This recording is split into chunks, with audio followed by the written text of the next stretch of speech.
भारत की इस धरती पर अंग्रेजों ने लगभग 300 साल तक राज किया। आज स्वतंत्रता के इतने वर्षों बाद भी अंग्रेजी असर हमारे समाज में देखने को मिलता है, चाहे वो इमारतों द्वारा दिखे या पहनावे के। मगर ब्रिटिश की जो चीज पूरी तरह से समाप्त हो गई वो है उनकी मुद्रा।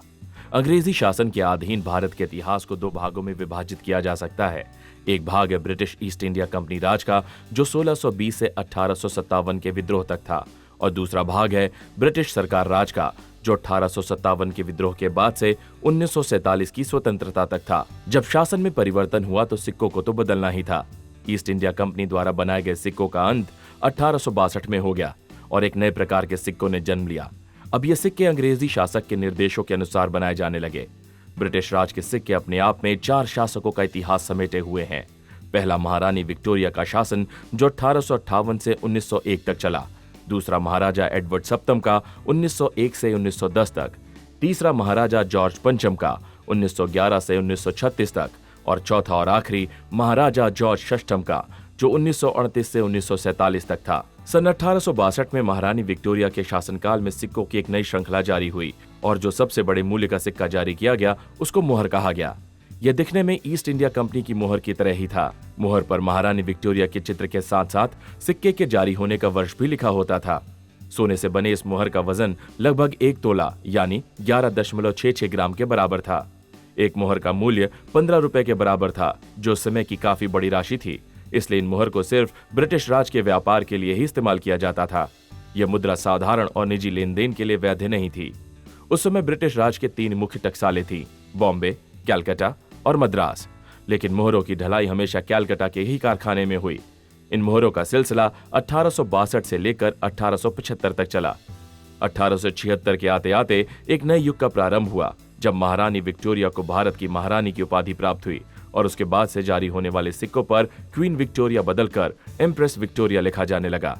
सोने के ऐसे सिक्के जिन पर एम्प्रेस विक्टोरिया लिखा था सन 1877 से सन 1891 तक जारी हुए, लेकिन ये सिक्के संख्या में बहुत कम थे। एक मुहर के अलावा 10 रुपए की मुहर और 5 रुपए की मुहर को भी 1870 में बाजार में लाया गया। महारानी विक्टोरिया के शासनकाल में चांदी का 1 रुपया भी जारी किया गया। विभिन्न टकसालों में बनने के कारण इन सिक्कों की बनावट में भी विभिन्नता थी। सबसे बड़ा अंतर था महारानी के चित्र का, जो कि अलग अलग साँचा होने की वजह से अलग ही दिखता था। कलकत्ता की टकसाल में बनने वाली इन चांदी के सिक्कों पर C और बॉम्बे में बनने वाले सिक्कों पर B लिखा होता था। ब्रिटिश सरकार इन सिक्कों के साथ साथ चांदी का आधा रुपया, चौथाई रुपया और 2 आना, तांबे का आधा आना, 1/4 आना, आधा पाइस और 1/12 आना के सिक्कों को भी जारी किया। 1 रुपए का मूल्य 16 आने के बराबर होता था और 1 पाइस, जिसे बोलचाल की भाषा में पैसा कहा जाने लगा, 1/4 आने के बराबर होता था। इन सिक्कों का सिलसिला 1901 तक चला, जब महारानी विक्टोरिया का निधन हो गया। महारानी विक्टोरिया के बाद सत्ता महाराजा एडवर्ड सप्तम के हाथ में आई।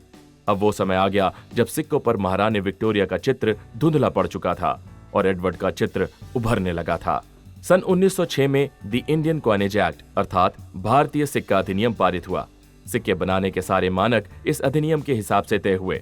सिक्के के भार से लेकर सिक्के के आकार तक सब कुछ नियमित हो चुका था। तब 1 रुपया 180 ग्रेन अर्थात 11.66 ग्राम का ही होता था और इसी प्रकार से आधा रुपया 90 ग्रेन और चौथाई रुपया 45 ग्रेन का हो गया था। सिक्का अधिनियम पारित होने की वजह से अब हर टकसाल से एक समान सिक्के निकलने लगे थे। किंग एडवर्ड के शासनकाल में एक नए सिक्के 1 आना ने जन्म लिया और सिर्फ यही एक ऐसा सिक्का था जिसमें किंग एडवर्ड को मुकुट पहने चित्रित किया गया, वरना सारे सिक्कों पर उनका बिना मुकुट का चित्र था। 1 आना उस समय का सबसे लोकप्रिय सिक्का बन गया। इन सिक्कों की कंगूरेदार बनावट के 12 शिखर होते थे। महाराजा एडवर्ड का कार्यकाल 10 वर्षों तक चला और 1911 में सत्ता की बागडोर संभाली जॉर्ज पंचम ने।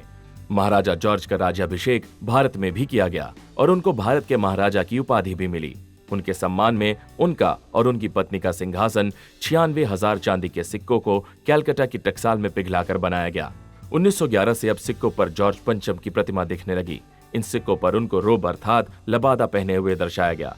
इस लबादे पर एक हाथी भी चित्रित किया गया, लेकिन हाथी की सूंड इतनी छोटी बन गई थी कि वह सुअर का थुथुन लगने लगी। यही नहीं, हाथी का पैर भी अनुपात में काफी छोटा होने के कारण सुअर का पैर लगने लगा। कुछ समुदाय के लोगों ने इसके इस्तेमाल पर काफी आपत्ति दिखाई। शीघ्र ही सारे सिक्कों को बाजार से हटा दिया गया और 1912 में नए हाथी के चित्र के साथ सिक्के दोबारा जारी किए गए। जॉर्ज पंचम के समय प्रथम विश्व युद्ध के कारण अंतर्राष्ट्रीय बाजार में चांदी की कमी हो गई। इसीलिए अंग्रेजी शासन ने पहली बार देश में कागजी मुद्रा का इस्तेमाल करना शुरू किया और सबसे पहले 1 रुपया और 2.5 रुपया की कागजी मुद्राओं को बाजार में लाया गया। सन 1919 में चांदी के बढ़ते दाम के कारण जॉर्ज पंचम ने चांदी से बने आधा रुपया का प्रचलन कम करने के लिए तांबे यानी निकल के 8 आना के नए सिक्के को भी जारी किया, लेकिन जाली सिक्कों के बाजार में आ जाने के कारण इसको अगले वर्ष ही बाजार से हटा लिया गया और इसके उपयोग को भी अवैध घोषित कर दिया गया। 8 आना के तरह तांबे यानी निकल का 4 आना भी 1919 में प्रचलित किया गया और ये 2 साल तक बाजार में रहा। इन सिक्कों की ढलाई भी 2 साल में बंद हो गई, लेकिन इनको कभी बाजार से हटाया नहीं गया। सन 1918 में 2 आने की रूपरेखा बदल गई। चांदी का यह सिक्का अब तांबे यानी निकल का बनाया जाने लगा, साथ ही यह गोल से चौकोर हो गया। ऐसे सिक्कों को सिर्फ बॉम्बे टकसाल में ढाला जाता था। ये सिक्के 1936 में बनना बंद हो गए। अब दूसरा विश्व युद्ध शुरू होने वाला था और इस समय अंग्रेजी शासन की गद्दी संभाली जॉर्ज षष्ठम ने। दूसरे विश्व युद्ध की बाध्यता की वजह से अंग्रेजी शासन ने सिक्कों के लिए एक नई तरह की धातु का प्रयोग किया। ये धातु थी क्वाटरनरी सिल्वर अलॉय। इस धातु में 50% चांदी, 40% तांबा, 5% निकल और 5% जिंक होता था। इस नए धातु के सिक्के 1940 से लेकर 1947 तक जारी रहे, लेकिन 1947 में सिक्के बनाने में चांदी का उपयोग पूरी तरह से खत्म हो गया और अब सिक्के गिलेट यानी निकल के बनाए जाने लगे। इस तरह बाजार में आधा रुपया, चौथाई रुपया और आना गिलेट के दिखने लगे। ये सिक्के अंग्रेजी शासन द्वारा भारतीय बाजार में जारी किए गए आखिरी सिक्के थे, क्योंकि इसके बाद देश के भविष्य में स्वतंत्रता लिखी थी। भारत 15 अगस्त सन 1947 को अंग्रेजी शासन से मुक्त हो गया, पर वर्तमान सिक्कों का उपयोग 26 जनवरी सन 1950 तक हुआ। इसीलिए सिक्कों की इस आखिरी श्रृंखला को फ्रोजन सीरीज कहा गया। अब देश सदियों बाद एक बार फिर खुली हवा में सांस ले रहा था। समय बदला, दृश्य बदले और साथ ही अंग्रेजी सिक्कों की चमक भी हल्की पड़ने लगी।